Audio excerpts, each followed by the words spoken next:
and thank you for this invitation. There's only one person able to face the Spider in his grand finale. Me. Brazil, nos vemos, no hingi. So I guess, Chael, we have not gotten there yet. And when I say there, I mean true friendship. Because I had to find out on the internet.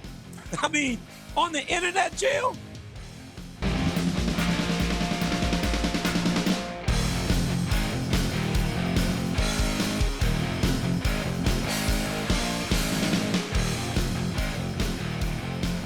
What's up, guys? Welcome to a brand new episode of Good Guy, Bad Guy. I'm Daniel Cormier.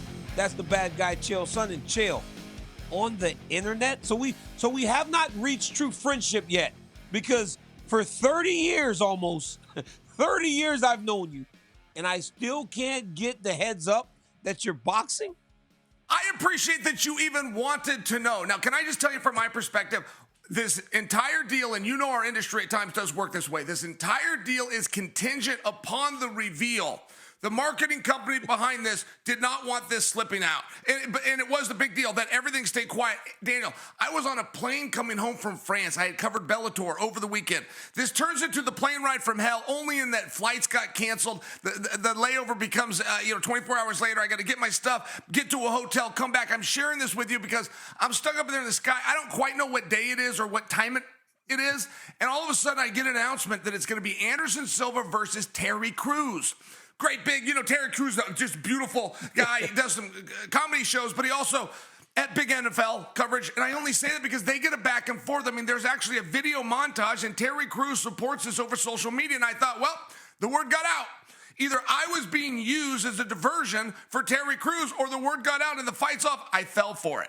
Well, it turned out that was the swerve, right? And like any great secret, the only way you can keep people in on the secret is don't let them know it's a secret in the first place. So I thought it was Anderson versus Terry Crews. Literally, they had just gone by and I passed on the dessert tray. I called her, I pushed my little button, I called her back and said, I'll take one of those with the strawberry sauce.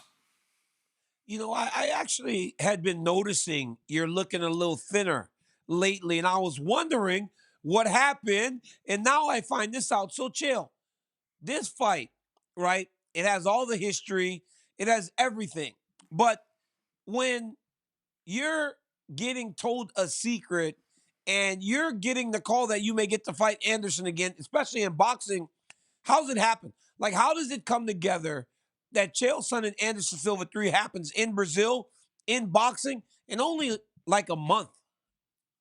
Daniel, we were at UFC 300, and I told Glenn, I said, man, I have to take this call. And Glenn gave me a very strange look, like, well, how do you take a call in the middle of a meeting? But he could also see the look in my eye that something was going on, so I went and took it. And there had been little dialogue happening. I mean, I started changing the way I was eating. I started getting back on that treadmill a little bit more. And I'm only sharing that with you. I didn't fully believe it. I didn't really know if this opportunity was going to come.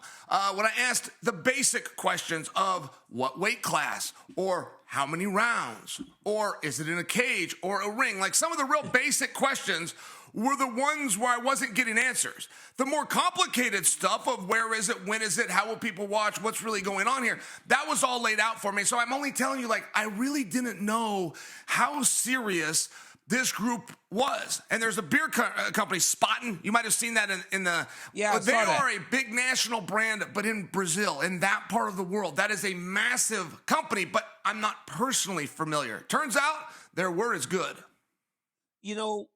When I saw this last night, I immediately said, it's not real. Like, is this real, right? I didn't know that it was happening, but when I found out that it was real, I got excited. So then all those same questions that you had immediately start to pop into my head. Well, how does this look, right? We saw Chael Son and Anderson Silva fight, and when they did fight, Chael used his wrestling to control the fight. Clearly, that's what he's going to do this time. Then I see that it's a boxing match. But boxing matches today aren't as straightforward in terms of rules as they were in the past. So when breaking down the rules, when finally getting the answers to what the fight looked like, what are the rules, Chael, gonna be between you and Anderson? So Kabachi set the rules just to show them that level of respect, but it's what you and I know as Queensberry. It will be the normal and standard boxing rules. I'll give you a great example, but Tyson Fury and Usyk over the weekend fought under the same rule set, different jurisdiction and commission, but the same rule set that we will be adhering to. And Daniel, I must tell you, like, I don't fully know. I plan to do very much what Conor McGregor did in his fight with Mayweather, in that, on the breaks, on the clinch. I plan to get those shots in. I don't know if that's cheating or not. I don't know if that's like considered dirty. In my mind, that's completely fair game till the referee steps in and separates you. So when you ask the rules versus what rules will I be following, well, come on, Daniel. My entire career, those aren't always the same thing.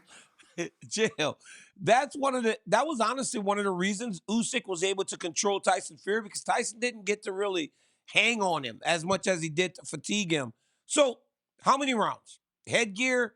I mean, is this an exhibition? It's a full-on boxing, like no headgear, I'd imagine. How many rounds is this fight? How long are the rounds?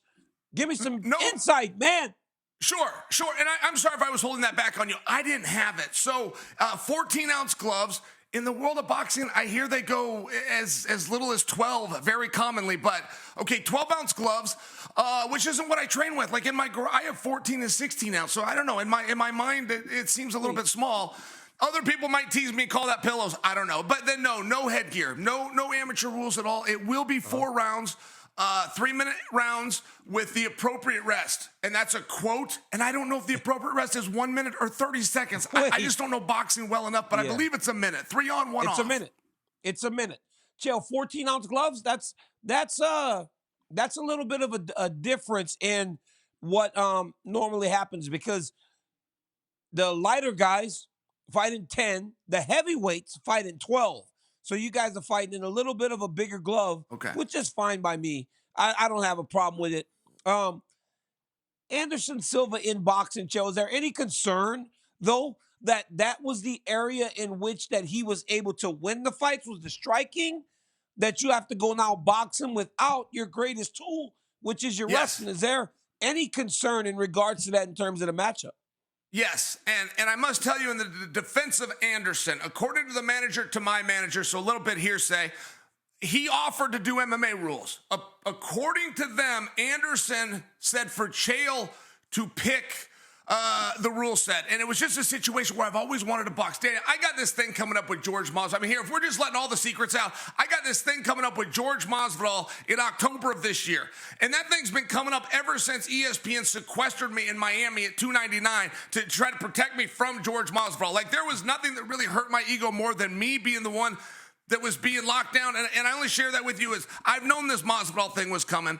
And then when do you let the cat out of the bag? Then the Masvidal versus Diaz, I don't want to step on Diaz's toes, and he's got that fight, but allegedly they moved that fight from June 1st until somewhere closer to the Paul Tyson fight. And I'm only sharing with you, I got George in my sights, and Anderson, as badly as I want to beat him, and as much as I am going to go out there and beat him, it's all a step in the process, because when I get there with Masvidal, it's going to be 8 rounds, and they are going to have the 10 or the 12-ounce gloves. It's going to be a little bit different situation. So this entire process and this training part is really, can I tell you this too? You want to know something that I didn't know if I would reveal to the media, but here we are in our circle of trust here. I really felt honored, Daniel. I really felt a sense of pride that in Anderson's final contest, he came to me, because my great moments in this sport all tie into him, whether it was big pay-per-views or big paydays or just fun and attention or people that remember something I did from my past. They all tie into him, but his great moments don't all tie into me. He had a whole bunch of world title fights, and he did great things at 205. I mean, I'm just thinking about Anderson versus Forrest Griffin, for one of those moments in life where you stand back and go, oh my goodness, this guy is a rare talent. So the fact that he wanted to do and share his last moment with me, man, I don't want to ruin fight promotion, but that made me feel pretty good, DC. You know what's crazy? It's like you drop big news and you just kind of like go on it. Like, sure, Anderson. First, I think you just told us that this is Anderson's last fight, his farewell fight. And it's obviously, as the world goes full circle, it makes all the sense in the world to you two. But you also said you're fighting Jorge Masvidal in October, and that it hurt your pride whenever you were followed by security and they had to protect you. It's the worst thing in the world. It really is the worst thing in the world when you, as the guy that was the world champion and the best in the world and pound for pound, all these great things have to be followed by security for protection. You said very clearly, I'll always kick George Masvidal's ass. You get an opportunity to do that now? How did that come about? All predicated upon this. George Masvidal started in on me one day. I really don't know where that came from, and I even tried to figure it out. You know, man, maybe not publicly, but behind the scenes, like, hey, is there a misunderstanding here? Did George mishear, or did he not hear at all something I said and somebody else repeated it to him and we got off course? I consider myself a Masvidal fan. And when I was coming up, Cain Velasquez, George Masvidal, myself, just to name three guys that were hungry and on the regional scene, all end up in an airport together. And we're headed out to Russia for a fight. And it was one of these things. Nobody knows who we are. We're introducing ourselves to each other. We're not getting any money for this. I mean, it was one of these real comeuppance types moments. So when I did make it, I'm sorry if that punches my own ticket, but and George did too. I had a sense of pride. I was very happy for him. I thought he felt the same way towards me. So when he came out and he starts cutting a promo against me and that he wants to fight me, it was one of these things where, okay, give him a second. What if he's using me to get focused somewhere else? That'd be a cool moment. That would be something that I could appreciate. But then I quickly started to find out, no, it's not about that. He's not looking at it all like this. He's not playing around. The word has gotten around. They got to bring him in one door and me in another door. I'm getting sequestered. Listen to me. If George Masvidal would have come up with me with a group of his friends like he's been known to do, when I got done with all of them, they would have thought we should have brought more friends. So when I'm the one that's in lockdown and not him, we now have a problem. Yeah, because he's the one that needs safety, Chael. Look, I'm not gonna hang on this too much, but like, so what? You just got like a whole nother career, Chael? Like, I mean, you're just fighting again? I'm trying to understand what's happening here because you're fighting Anderson Silva, you're fighting George Masvidal. Chael, listen, I have no desire to fight. I just want to do a show with you. Don't be trying to fight me next, bro. Like, I mean, you're fighting everybody. What's going on? I appreciate it. And you know what? And that's exactly what I'm going to do with these two guys, is I have to go fight these two guys. And I'm going here fairly closely to whatever rule set they put forth. But I'm not in there to box with them. I'm not restarting a boxing career. The first person that I ever trained with in this sport is Tank Abbott. I don't know if I've told you about that, but Tank Abbott made it very clear to me. Anybody can train for a fight and show up prepared. A real man just steps in there. And in all fairness, no, I'm not looking to move around and point and score. I'm going to go hurt one man after the next. I didn't start this. They all started this. Got to be very careful in this life what you ask for. Yeah. You know, I hope that you get to fight Masvidal in an MMA fight. I don't know that he'd be crazy enough to do that, but that would be my hope. Back to Anderson. You're fighting in Brazil. You've said some really, really nasty things about Brazil. Any nervousness? I know you said they treated you well when you went there, but I mean, any nervousness? I don't see why there should be, because I was there in Rio a few weeks ago. Beautiful place. People were as nice as can be, but you have any like nervousness about going out there and beating one of the greats in his home country? And Danny, you know what? There was two big lines from my time of trying to agitate Brazil. There was two big lines. And one of them was that when I insulted Brazil, I did it over the internet. And if I knew that they had computers in Brazil, I wouldn't have done it. This was meant to be a secret, right? Like, yeah, how silly. But the other one was even more ridiculous, which is I said that I was in Las Vegas the first time the Nogueira brothers touched down in the U.S. and that I saw Big Nog take a carrot and try to feed it to a bus because he thought it was a horse. That is even more insanely ridiculous. You know what? Everybody seemed to have forgiven me, all of Brazil, except Nogueira. Neither one of those guys want anything to do with me. If I see those guys, they won't say hello, and they're like supposed to be the nicest guys in the sport. They won't say hi to me. And then I was even friends with this other Brazilian guy, and Big Nog saw it and called him over and said, "Do you know who that is? Do you know who you're talking to?" He said, "I tried to feed a bus a carrot one time. I can't believe you would talk to that guy." And I've always thought, like, Nog, I'm always told what a nice guy you are. Like, in the spirit of insults, you mistaking a bus for a horse is really low. Like, if you wanted to do it on a movie rating, that is G, not even PG. That is G-rated material right there. It was funny. It was so funny, but Big Nog is literally the nicest human being in the world. When I come into contact with Big Nog, I get 3 to 4 hugs, Every time. 3 to 4 hugs every time. That is just how nice he is. And you're telling me you're still stuck at 0 in terms of hugs and big nod? And Yeah, I'm at 0 hugs. And you know what? I'd prefer to have a hug. I would prefer that we said hello. And Little Nog, I've always been impressed with. Little Nog, he's one of these guys that talked about his boxing, but instead of just running his mouth to sell tickets and make money, he went and got himself a federation card, and he tried to make an Olympic team for Brazil. By the way, he won their national championship. There was something at the final box-off, and he didn't make the team, but I don't quite know how that works. How cool would have that been? I mean, I really thought that would have been special. I wonder that, like with the Paul brothers. The Paul brothers get in, they make a big splash, they're calling out Canelo, and they're getting in there with Floyd Mayweather, and I always think, okay, just how good are you guys? Like, could you go through the amateur process? The top 17, 16, 18-year-olds in the country, could you beat them all? Could you be the one that represented us at the Olympic Games? I always wonder that, but that just isn't a pursuit that boxers envy the same way that you and I as wrestlers do. Yep. The Paul brothers are absolutely killing it, especially that Logan Paul, man. Could they make What Olympic that guy's teams? doing in WWE and everything else. Crazy. Unbelievable. Chael, I got to ask this. You and Anderson are going into the Hall of Fame for your fight down in Oakland. I mean, man, that was a great fight. What a night. What a moment. You're fighting only 2 weeks before the Hall of Fame induction ceremony.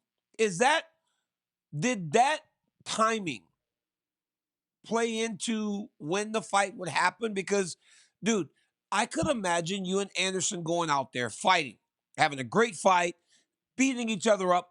2 weeks later, you're on stage getting your black jacket with the Hall of Fame trophy. That would be, I might cry. I might actually shed a tear if I see that happen in a matter of a couple weeks. But did that timing play into when the fight would happen? Okay, I can only tell you my opinion, but I have had that same thought. Now, and you got to understand, last night on an airplane home from France is when I find out this fight's really on. So the discussions had began just days before. I mean, we literally were doing media for UFC 300 inside of T-Mobile before we walked out as that outside coverage. And I'm in a room with Glenn, and I'm like trying to show him the phone, like, man, I've got to go take this call. So at any rate, I never knew what was real and where you're going to be used for marketing. And when that fight got put into the Hall of Fame, I do remember thinking, okay, on an off chance that they were just discussing doing this, that they were just kind of kicking some tires and got to the level of getting Anderson and I on a phone call, I think they'll do it now.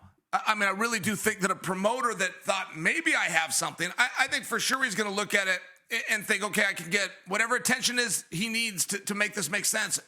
So yeah, I'm going to say yes. Even though the order isn't there, I'm going to say yes. Getting put in the Hall of Fame, if it didn't help with this fight to get it, it at least helped to solidify it. Yeah, the timing seems perfect, and everything seems like if you guys were going to write an ending to a story, it works right now because we have these great stories in our lives, especially whenever you're around the same age, right? Jones and I have this terrible rivalry, but we can't do it again because he's still so young. I couldn't go back and fight him. I'm done. But you guys are around the same age. You guys had the bad blood. You had the great fights. You have one fight going into the Hall of Fame together. And now you have the opportunity to go out there and fight one last time to truly put an ending to the story. Do you ever sit back and, I know it just happened yesterday, but since it happened, do you sit back and you go, man, this is going to be ideal. This will be perfect. And Chael, hey, you were a handsome little booger back then, weren't you? Did you see how handsome you looked on that stage with that haircut and tucked in shirt? I mean, just wow. That's how you got Miss Brittany. That's when you met Miss Brittany right there. You were looking, look at that handsome booger right there. You know, I appreciate that. And you know what? There's only one other person that tucked their shirts in back then, and that was you. So I appreciate that you're noticing, right? That's the wrestler look. You don't go anywhere in sweatpants without that shirt tucked in. You never know when a drill session is going to open up. You got to have your shoes with you. You got to have your shirt tucked in at all times. Absolutely. When I leave the house, I'm wearing a jock strap. All right, I added to it. Okay, now I'm performing. But yes, you get the point.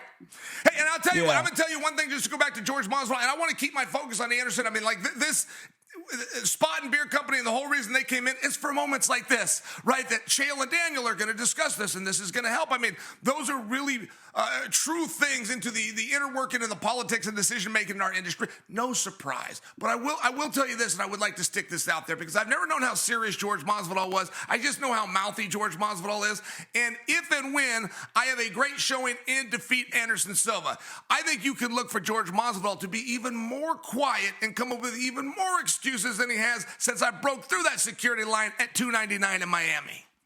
Do you think that he would fight you in an MMA fight where you could take him down, throw him down, and beat him up, or is he going to make you wrestle him? I do not believe that he is looking to do that. I don't know that he thought that I was going to respond in the manner that I did. I don't think that there's some guys that you challenge, I'll do anybody at any time. And then there's a couple of us that actually have over their course of their lifetime. Like there should be nothing that George knows about me or has ever seen, even from a distance about me, to think that he could challenge me and that I would not accept. And one other part about it is he said that he wanted to do stand-up, so there was no lay and pray, and some of the, he called me a jock sniffer, which I'm not familiar with that term, but apparently that's for when somebody takes you down and kind of like stays around your waist. So let's do a stand-up fight then, George. Like let's do whatever, all these things that you think I won't do, put those down in a bucket. Those would be the exact things I do come out and do. You know, it's just a fight. I think that's what people don't realize, right? When they see you and I talking about fighting and the sport in general, like, I'll just fight you. I don't really care what type of fight it is. If we're on a side of a road somewhere in Oklahoma, I'll fight you. If we're down at a bar in Lafayette, Louisiana, I'll fight you. And that's the thing, right? They don't get that you'll just fight them. It don't matter what the rule set is because we grew up at a time where sometimes you just have to fight or you're going to get your butt kicked so bad, and it was embarrassing. So I look forward to seeing you and George Masvidal finally put this to rest. And honestly, it's going to feel good to see someone have an opportunity to go back into that world and try to make it good. Now, there is the other side of that, Chael. What if he beats you up? Then what? Yeah. Well, which one? Are we talking about Anderson now, or are we on to Masvidal? Because I'm talking about both of them. What if you go back in? What if you go fight Anderson and it don't go your way?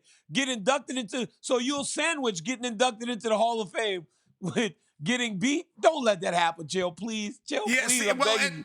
But that's very real, like what you laid out. You'll hear guys say, I always have confidence. You have to always believe in yourself. Like, those are really nice things to say and try to sell a book for $10 on Amazon. But the reality of having that as a competitor, it's not about that, man. I've never gone into a fight. I mean, I've never been called a bully in my life. I despise bullies. But bullies fight people that they know they can win. I have never come through that curtain knowing that I was going to win. They've always been uphill battles. And you're right. Oh, the embarrassment that I was, oh my goodness, that would be such an incredible pain. But, and as realistic as possible as that, right? You only got two outcomes. Does that happen or does it not happen? There's not like a third option, right? You win or do you not win? With that said, I'll take the risk. Well, you're winning. My guy's winning. My guy's winning. He's winning both of those fights. And Chael, I got to be honest with you. Off the top of my head, I can think of three at least that I knew I was winning. And I don't think I ever felt more confident walking out of that curtain. I knew I was beating Patrick Cummins. I knew I was beating Volkan Ozdemir. And I knew I was beating Derek Lewis. So when I ran to that octagon, Chael, underneath my mouthpiece or that face I had, there was just a smile and a warm belly because I knew none of them could out-wrestle me. And when you know you're going to win, you know the paycheck you're getting at the end of the win, oh, my goodness, there is nothing like it. So if you want to call me a bully, call me a bully. Because, hey, Joe, you start walking around, at the press conference, you're like this, right? You Conor McGregor, you peacocking. You out there peacocking every time you know you're about to get a dub. Now, Chael, one time I did not know I was going to win, Chael. It made me more nervous than anything I've ever experienced. And that leads us to our day or this week in MMA history. Chael, look at this. Your boy became the Strikeforce champion when I beat Josh Barnett in the Strikeforce Grand Prix. Do you remember that? Do you remember me? Gosh. Only 2 years into my career, stepping in there with Josh Barnett, I was so scared you couldn't believe it. Well, and for anybody that doesn't remember that, that was a 5-round contest. So not only are you in there with the world champion who never lost the title, they took his championship. Don't forget, that's how good Barnett is. Not only are you in there with the #1 ranked guy, this was a tournament. He was seeded and supposed to win this entire thing. And you're kind of debuting in front of the world. Now, us in the know what a problem you are. But Josh Barnett was a wrestler. Josh Barnett was never caught off guard because he was such a sportsman. He's watching, he's seeing everything. He promised the world he was going to come out there and German suplex you, what I would call a belly to back technique. But the point is, yeah, I remember that fight, and it was dirty too. That's one thing that people don't know about that fight. There was times in there where Josh Barnett was rubbing elbows into you. If he couldn't strike you, he was irritating you. He was bothering you. I think that Josh Barnett, I'll go this far, I think Josh Barnett made you a better fighter.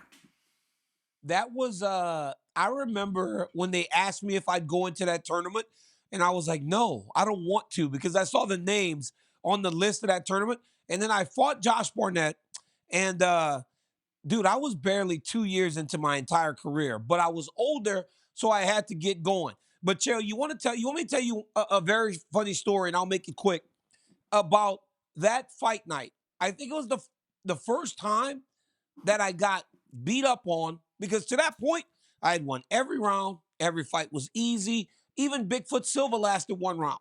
But Josh Barnett hurt me, man. And he elbowed me in the head, and he split me up top. And everything he did was with the intent to hurt you. His guy that fights in the UFC said, if you're going over on me, because Josh and them are professional wrestling guys, you're going to remember that you were in there with me, right? So I went over, but I had these memories of what Josh did to me. Chael, I've always been a bit of a mama's boy.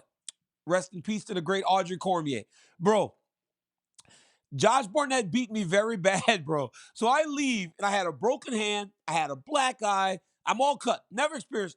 I walk into the hotel, Chael, and I've got this belt. I'm taking pictures. I am the man. I am the man. Dude, when I walk into the hotel room, my beautiful mother is sitting there in the chair, her and my dad. Chael, I fell on the ground, started crying. He tried to kill me, mama. And bro, I was crying like a baby. Dude, my mom is holding me, Chael. My mom's holding me. I'm on the floor with my head on her knee. He tried to kill me. She's like, he tried to kill my baby. Dog, she was making me even more sad. She was like, he tried to hurt my baby. Oh, baby, I'm so proud of you. You did so good. It didn't matter what he did. You kept trying and trying. I love you. Oh, my sweet boy. That was the second time, Chael, where I played tough, and I see my mom and I start crying. I broke my collarbone once, did the same thing, walked out that park with my head held high. The moment I see my mama, I break down, and I did it after Josh Barnett kicked my butt. They tried to kill my baby. That's a great story. That's beautiful. I love that story. I never would have imagined that. And God bless Audrey, right? I hope that she's looking down on us right now. That's a really special story. And I halfway get that. I remember after my first Anderson fight, leaving the cage, and I was fine. I was put together. They even brought me a check somewhere in there. They called it Fight of the Night, and everything was great. And then I got to that moment with my family too, and I couldn't hold it anymore, man. But those moments hurt. They hurt bad. It's very personal. People say this sport shouldn't be personal. Well, it is personal, so stop with all that. Yeah, it's personal, bro. When your mom gets a hold of you, you turn into like a little boy regardless of your age. All right, Chael, fan question. It's time for our fan question of the week. Run it up, Aaron. Let's see what we got. Let's see what the fan has to say this time. All right, this question is from Caleb McDaniel 7285. The scenario: DC, Chael P, Bones, and the Spider in a cage. Who survives and why? Chael. Oh, come on. DC and I are going to go out there and wreck those two, but that's because these are nice guys. These are sportsmen. Daniel and I, we don't have the rules. We're going to break rule. We're going to go out there and we're going to win that fight. And by the way, Daniel, let me just leave you with one thing. Anderson Silva and John Jones were both in Las Vegas, Dana Lorenzo's office at the time. They went downstairs into Dana Lorenzo's private gym, and those two had a sparring session. No one has ever spoke about that or what happened, and I do mean nobody. There's even allegedly footage of it. You are more likely to see Tito versus Lee Murray footage than the John Jones versus Anderson footage, and I have been so curious. I have been so curious for 10 years what happened that day. We already know what it is. I know the game plan, right? I know we can handle Anderson quickly, and then we just double team Jones. I mean, it's over. And then we dog walk him. Chael, we dog walk. We take him like we're walking one of our dogs. We beat him up inside the cage, outside the cage. We beat the crap out of him once we get rid of Anderson, guys. So, of course, yeah, Chael and I get the dub every single time. I don't care what the records say in terms of competition between us and those two. I'm taking Chael and DC every single time. Every time. All right, guys. Hey, Chael P is starting a whole nother fight career. It's unbelievable. But every week, and I'm pretty sure some of these comments will be about Chael P starting his second career, and I cannot wait for him to have to answer them. But ask us anything in the comments. We will answer them on the next Good Guy, Bad Guy. Look, Chael and I are here twice a week, every Monday and every Thursday, wherever you get your podcasts. Get us at ESPN MMA YouTube. Get us on ESPN Plus, ESPN2, midnight Eastern, and wherever you get your podcast, audio, video. You just can't get enough of Uncle Chael and DC. Guys, we're back Thursday, and I've got more for Chael P. Sonnen. Until next time, that's Chael. I'm DC, and we'll catch you on the next one. Peace.